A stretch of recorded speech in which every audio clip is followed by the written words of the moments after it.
નમસ્કાર સર્વે જગતના તાત ખેડૂત મિત્રો, આજે આપણે એક કપાસના ફિલ્ડ ઉપર ઉપસ્થિત છીએ અને આ કપાસનું ફિલ્ડ છે તે પિયત નથી, બિન પિયત છે, એટલે કે વરસાદ આધારિત છે.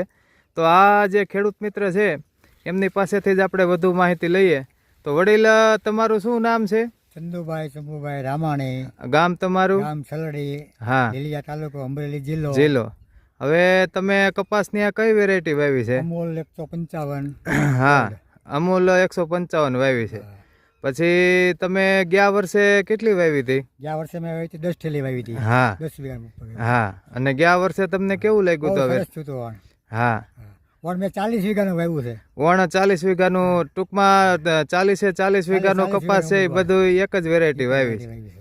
અને બીજા તમારા સગા સંબંધી ભાઈઓમાં ઘણું અપાયું છે બધી. હા, હા, અપાયું છે. હા. બહુ સારી વેરાયટી છે એમ. આ રોગ જીવાતમાં કેવું કરે છે? નથી, બહુ વાંધો નથી, સારું જ છે.